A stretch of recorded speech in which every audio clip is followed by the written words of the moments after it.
Hey! My last video, despite not doing well, it was honestly fun to make, so even though Sims 4 content isn't super popular on my channel at all, I'm gonna keep doing it because I have to justify the $400 I spent on this game somehow. So anyway, my idea for this video was stolen straight from someone else, as usual. Those who think my videos are original content are mistaken. It is a collection of things I've stolen from other YouTubers I like, either in terms of style or just direct quotes. And this time, Fake Gamer Girl is the victim, with me just straight up ripping off her idea for the goths in The Sims 4. I just exchanged the two children for Komaida and inserted Danganronpa the lore into the general framework. At the very least, my idea to turn this into a brief series isn't from another person. I was thinking of making a thing where I do the whole cast of Danganronpa 2, 10 years after the events of Danganronpa 3. The anime. And why we call it Danganronpa 1 or Danganronpa Trigger Happy... or Danganronpa Trigger Happy Havoc, Danganronpa 2 or SDR2, and Danganronpa V3, and we don't call it V1 and V2. Look, that's just a massive pet peeve of mine, because it was pretty clear from the ending of V3 that the V was there to represent a 5 being a Roman numeral, even if it was the wrong one. So going V1 and V2 is going 51 and 52, and like, Trigger Happy Havoc and Goodbye Despair aren't the 51st and 52nd killing games, they're the 1st and 2nd. And if you're gonna go, oh, but it stands for version! But it's not a version. It's not like it's the exact same story with, like, patch notes added, like, removed Celestia's ability to teleport to unintended locations upon the map. It's a different story. It's just in the same framework. Anyway, it's basically the Super Danganronpa 2 gang, plus Ryota and Mitare, now in their early 30s, and where they're at 10 years after everything ended. My idea for the first household was to have Hajime and Mikan get married at some point over the past few years. They're probably in the process of talking about finally having kids. Hajime was very hesitant in his 20s to give up what remained of his youth and encouraged Mikan to enjoy what was left of hers. By the time you're 30, you're still, like, young, but you're not in your youth. So now Hajime is like, okay, I think I'm warming up to the idea of raising children. And if you bring up the uterus thing, that's not even, oh, the text implies it. It's just straight up fanon. We don't know who stitched what to what, aside from Nagito chopping off his hand and yassifying the stump by stitching Junko's hand on. Not even Fuyuhiko's eye is set in stone, we just know he lost one. Also, how would he stitch it in? You can't do that to your own eye. So Mikan and Hajime were in the middle of talking about kids when Nagito's luck cycle went and his health just became really, really bad. You know how everyone describes him as being constantly on the verge of death? Yeah, that's even more apparent 10 years later, and Mikan describes him as baffling medicine by continuing to live. Nagito is in nearly full-time medical care by this point, and it's actually his condition that lets Hajime, Mikan, and Nagito off Jabberwock. The medical care he needs, even under Mikan's watch, is just not met on Jabberwock. But Eris, they're exiled there for life. Yeah, parole exists and so do life-threatening medical conditions. They're coming off the island, and it's my 10 years later, and I get to decide what goes. But Nagito does need around-the-clock medical care, which is why if I did make this household available for download, Mikan would not start the game off pregnant. They move into a 2-bedroom, 1-bathroom little house near the hospital in lore to take care of Nagito, but the hospital is also fairly close to where Hope's Peak was. I don't know how far along in the video we are, and if you've already seen her, but remember Chiaki? You know, gamer girl, died brutally in what was effectively a saw trap by Amanda Young. Mikan was partially responsible due to her brainwashing. Yeah, she's haunting the lot. She doesn't exactly want to be vengeful, but she sees Hajime moving in with Mikan and they're clearly married, and it's like, okay, first you set me up to be murdered horribly, and then you come back 12 years later with the boy I liked? You're married to him and talking about children? And the vengeful part just kind of happens. Mikan hadn't been mincemeat because of Chiaki's natural kindness, but you'll see when we get to the house. It's hard to make Sims look anything beyond a general ballpark of their age. They're supposed to be about 30 to 32 now, but wrinkles don't show up with a lot of the skin overlays that I use for whatever reason. That's one thing I hate about a lot of skin overlays, and about a lot of people who make over Sims as a whole. Like, obviously, this is just my opinion, nobody has to conform to it, but I hate, however, when people are, like, making over a Sim, they either make it borderline unrecognizable as the townie it's supposed to be, and or they just straight up turn the townie into a model in their early 20s. Like, there's barely any personality to the Sims 4 Sims as is. Don't strip what little they've got left. But yeah, they're meant to be in their early 30s. I'm just bad at conveying it, but also you don't look too different between 20 and 30. Like, there's very subtle differences, and that's it. Also, if you're noticing a lot of historical fashion in my content folder, like stuff from the 1890s to the 1910s, I've been doing the Decades Challenge over on TikTok because it's a format I don't have to think too much about. I'm still in the 1900s, and my heir is only just now a toddler, and it's usually something I do if I have literally nothing else I can do that day. But you know how my Sims are looking way more on theme than anyone who just my Sims are looking way more on theme than anyone who attended the Met Gala. Is the Met Gala still relevant? Probably not. Like, a lot of celebrity drama it's tired me out this year, and it's partially the celebrities and partially the fucking fandomification of the Depp Heard trial by the people. Like, I don't care about the trial, I don't care about the slap, I don't care about whatever else happened this year. I'm tired of it, and I'm also tired of that one fucking genre of music that... You know how on TikTok once you couldn't escape that one audio that's like, you know what genre of music sucks? Swag rock. Whoa. And it was literally fucking everywhere. Swag rock is heavenly compared to, how the fuck do you even describe it? It's like that one genre of music that's like a bad Billie Eilish impersonator taking a nursery rhyme of something nostalgic and throwing a random fucking swear word in there. Talking shit about their ex-boyfriend for breaking up with them, or cheating on them, or being a dick, and then just mark it out on TikTok as, like, the breakup anthem of week 18, 2022, or whatever, even though Courtney from Total Drama could and will solo each and every one of those songs combined with her own with Boyfriend Kisser. I was known in my hairdressing classes in March for 3 things: my elaborate makeup, being a perfectionist with sectioning and straightening, and fucking hating ABCDEFU. It was on the radio all the time, and I just could not fucking stand it. I would legitimately rather listen to Baby by Justin Bieber, and I 100% was on the hate train for that song. I was caught up in the rage, and I still am. I hate that fucking song, and I still do, but I would legitimately rather listen to it than that fucking other one. So anyway, I kind of explained the household already. Hajime and Mikan want kids. Nagito was like, about that, with being sick. They moved back to the mainland to get him round-the-clock medical care, moved near Hope's Peak, and Chiaki's in 2 minds about the whole get Mikan away from Hajime thing. Because Chiaki doesn't know that Mikan was brainwashed and thinks she's going to hurt Hajime, but has also observed that she hasn't appeared to do so over the past 10 years. Hajime doesn't see Chiaki because he went through enough in Danganronpa 2 and she doesn't want him to freak out. And Nagito is just convinced he's seeing her because he's about to die, and she's like going, come to my arms, Nagito, we'll have fun times in the death realm together. And he's like, okay, except he still hasn't died. So Mikan's the only one who believes she's actually seeing Chiaki in like the end of the hall and at her bed and stuff. And like, Mikan thought she was over the trauma years ago and is confused about why her memories of Chiaki's last moments are resurfacing now and wants to go get more therapy. But it's not that. Chiaki is literally just constantly with her and goes for him, and it's Mikan still feeling guilty about the thing Junko brainwashed her into doing. Because even when you're manipulated, like, the guilt doesn't really leave. Were you up to the house yet? I don't know. If we're still on the outfits, I wanted Hajime to just kind of have clothes. I gave Mikan a main outfit with a longer skirt, but I also gave her short shorts because she left her 20s, but her 20s haven't really left her. And I made Nagito's clothing all look very easy to put on and take off because, you know, he's not really going to want to fiddle with clothing buttons when he could lose the strength to stand up at any minute. If the Sims 4 had wheelchairs, I'd probably have him be a wheelchair user. This does conflict with there being a slightly raised platform in the house and the general design not being very wheelchair friendly, but I imagine that he still has some ability to walk and, like, step up onto things, but he can't walk around the house as easily, and if he's going beyond the boundary of the house, he would fully need the chair. Speaking of the house, I did loosely follow a Japanese floor plan, but don't expect the house to be Japanese accurate. I don't live in Japan, I've never been to Japan, and I'm also a terrible architect, although not as terrible as the people who built the house I used to live in. The lights for the bathroom in that house were on the outside of the bathroom, so you had to turn the lights on from the outside. That was fucked up, and I was lucky to have a little brother who, you know, wasn't a giant asshole who would take advantage of that.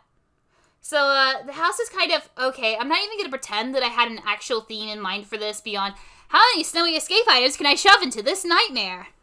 Although, if you think there's a lot of items here, wait till we get to Fuyuhiko, Peko, and Hyoko's houses in the series.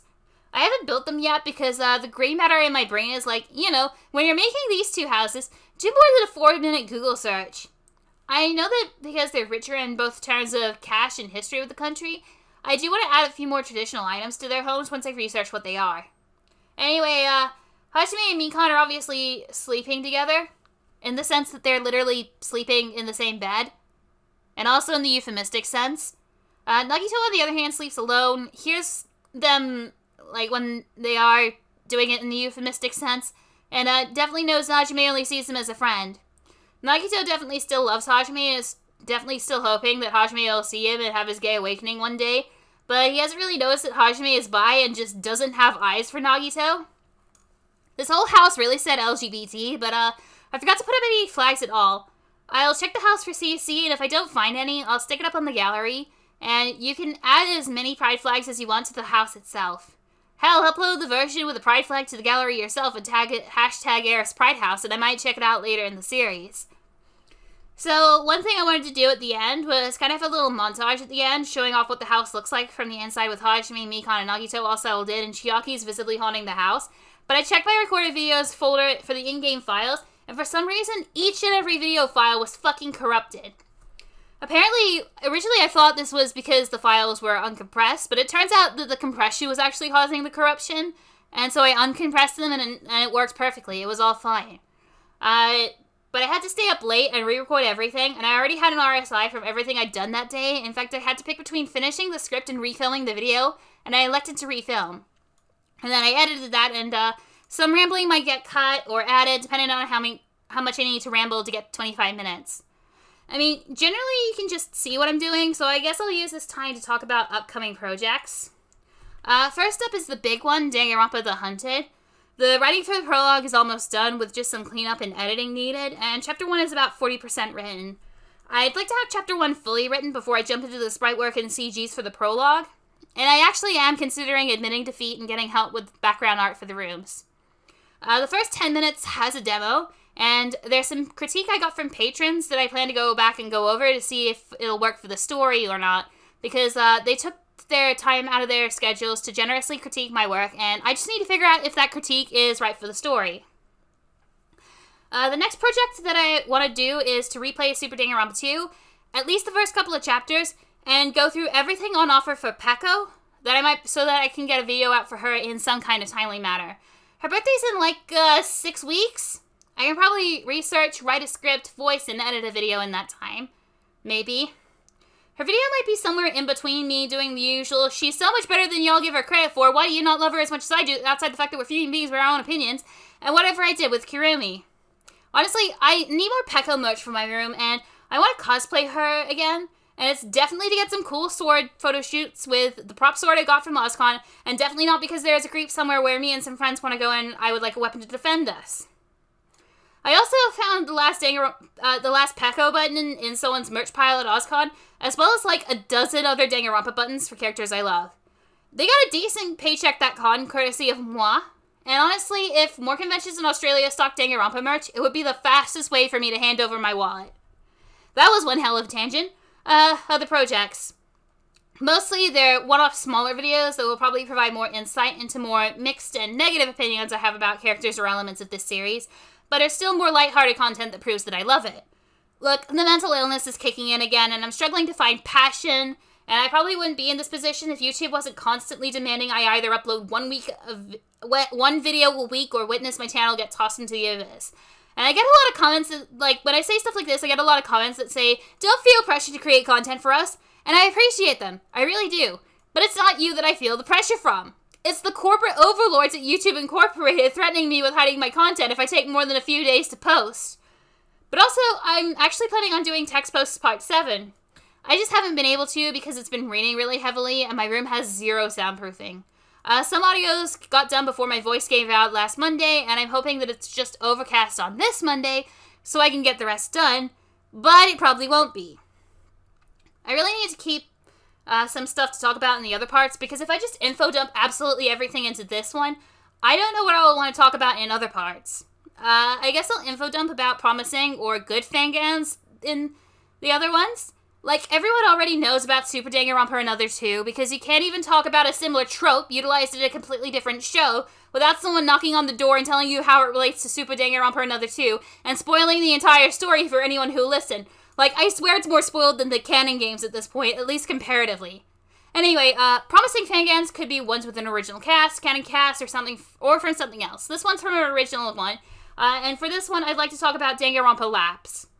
It's a fan game on itch.io, and I think it was recently completed. I mean, if you're watching me, you're probably watching SHL Blaze's SHSL Blaze's streams, and know that they also recently went through the game. Now, I don't think I'll ever want another canon Danganronpa game. Like, aside from a spin-off designed to just bring us more of the characters we love in, like, a kart racer or something, Danganronpa V3 capped off everything to the series, to the point where I feel like that everything that happened in V3 would become completely pointless if another sequel came out. However, Danganronpa Lapse was clearly made with love not only for Danganronpa, but for the Zero Escape series. There's plenty of little references to Zero Escape, and it feels like a true love child between the two series. And with the creators of both Danganronpa and Zero Escape being founding members of 2Kyo Games, it feels like it's the closest we'll get to a sequel utilizing elements from both games. The aesthetic of the game is lovely. It's really antique looking and unique for Fangons. Fangons usually just use the standard UI, myself included, and there's nothing wrong with it, but having your own just looks really good. And I honestly prefer the characterization in this Fangon to later canon games, where it felt like it was getting a little more gimmicky. They're both good, don't get me wrong, but Lapse let its characters speak for themselves, and I don't think there's a bad one in the bunch. Even when characters have traits that remind me of characters that I hate, they do them so much better that I really enjoy them. It's also way shorter if you're on a time crunch, with the average playtime clocking in at about 10 hours. You could probably knock it out in a single day, and honestly, despite the fact that I know what happens, I still might find time to play it. On my own, though, since every time I've streamed a story-based game, it's turned 1 hour into 3, which is why when I do streams, I tend to go for games that, like, playing with the chat feels more like a joy than a hindrance. It's not that y'all are bad company or anything, but reading tends to be something that I can't pull off with an audience. According to my word count checker, I still have 4 minutes to fill, but, like, my video scripts average about 5k words because I talk like I'm trying to compete for John Mashita Jr.'s title as world's fastest speaker. 5,000 words for me is usually like 27 minutes, which is like 40 minutes for the average person. And a common criticism of my videos is that I need to talk slower. But instead, what if you trained your brain to understand me faster? Like, I'm saving you more time by cramming more info into a shorter span of time so that you can go watch another video by someone else. And you're like, that's an inconvenience. What do you mean? It's a public service. But, like, in all honesty, I'm trying to speak a little slower in more terms of educational videos, but I doubt it's actually going to happen. So, you might have noticed the runtime and are asking where Chiaki is going to sleep in this house. To which I'm replying, she's a ghost. She doesn't need to sleep. Even in terms of game mechanics, she can get back her vampiric energy by sleeping on the couch. And also, I did actually, like, look at my thing, and, like, I set my word checker to tell me, like, hey, what happens if I say this script really fast? And it's like, oh, it's like 5,000, like, this script wasn't 5,000 words, it was like 3,300 or something.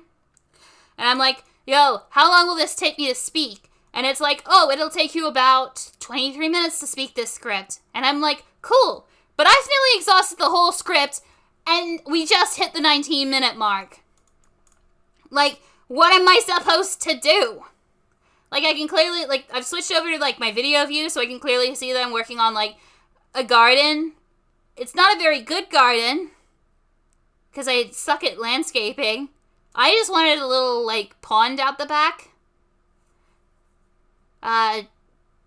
It doesn't look very good. But, like, I'm a little upset, because this thing was like, yeah, you'll be done by then. And, no, I wasn't. It lied to me. I don't know why. And I also didn't get any, like, actual, like, video footage of the lake, which, whoops. But yeah, like, you might have noticed that I completely slowed down because I'm completely out of, like, written script.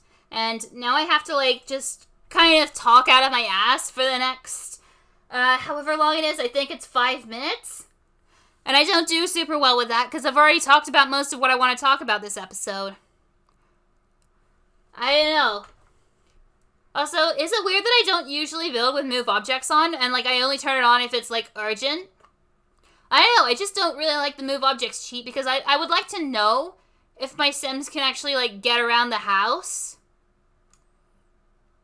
I don't know.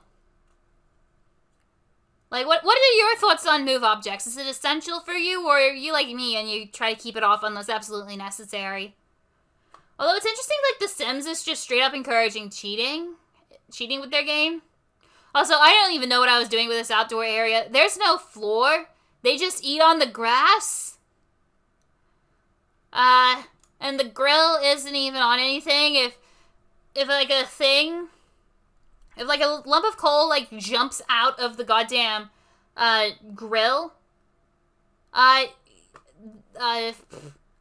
house just goes up in flames or something. I don't know. And, like, the landscaping is, I guess it's okay, but it's also, like, a little weird. I didn't do very much. There'll probably be more landscaping on other houses. Also, when it comes to, Gundam in this series, I don't have cottage living and I refuse to get it, because I don't like cottagecore. I'll tell you more about that next time, but I just don't like it. I also don't like Gundam. And I know that, like, that's a blasphemous, statement to the fandom. I just don't like Gundam very much. But yeah, like, when it does come to him, there will probably be, like, a bunch of stuff from Cats and Dogs, but nothing from Cottage Living. Anyway, I did have to go back and do more editing on the house, because I did do that little, the swirly thing where you're like, oh, the house is done. And then I went back into the house and realized that I forgot to furnish the entire fucking bathroom. There was nothing in the bathroom. Like, I forgot everything. And, like, yes, the bottom of it is concrete. I didn't really feel like adding tiles in there. I probably could have, but I just didn't feel like it. Also, I don't remember if there's a light in there. I don't think there is, so if you download this off the gallery, you're gonna have to add your own lighting in the bathroom, and I'm gonna have to go back and add it myself as well. But I'm doing that after the, I'm gonna do that after I've uploaded it to the gallery, so that you can decide what lighting goes in the bathroom, or, you know, if there is any. But yeah, I just straight up forgot to light the bathroom. And, I also wasn't satisfied with how I did the lounge room. It just looks awkward, and I think a little later I still add, more to Nakito's room.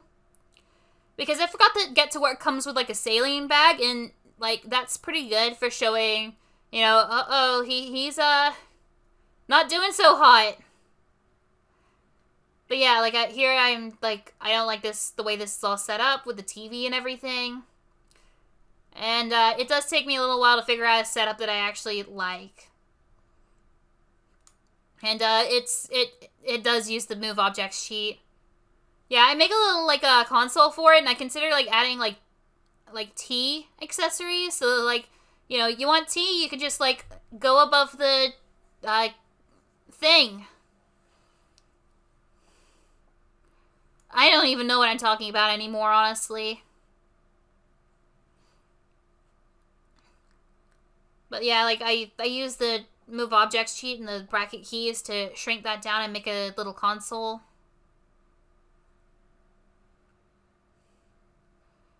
You know, for, like, the entertainment unit.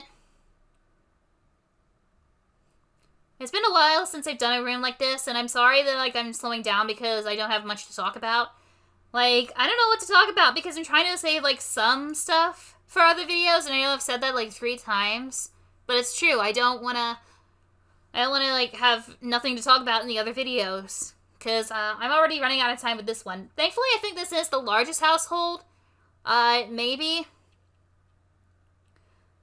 With what I got in mind for Peko and Fujihiko, they might, have the same size. And I don't know, they might have a longer video, which will be interesting to talk about. Like, I don't know.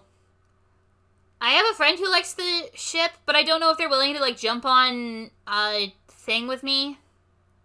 And I don't know if, like, she'd like to talk about the ship for, like, half an hour or something. Especially since, like, even, like, among my, like, close friends, like, a lot of them have, like, started to move on, or have. Like, they still like the series, but it's not as much as I do, and, like, being honest, even I've moved away, but it's more because, like, this is a pretty exhausting job, and, like, I feel like I like it out of obligation for like, my job. And, like, I don't know. I'll probably get back into it fully if I just play the game again, which I am planning to do because of the other video. Anyway, I think I'm nearly fucking done, finally. What's in the cabinet? I don't even know. Legal documents or something. I was originally gonna, like, put them somewhere in the cabinet, the books in the cabinet, but I think I delete them later. Add a rug at the front door. And I think that's it. Yep. Alright, bye! Enjoy the montage.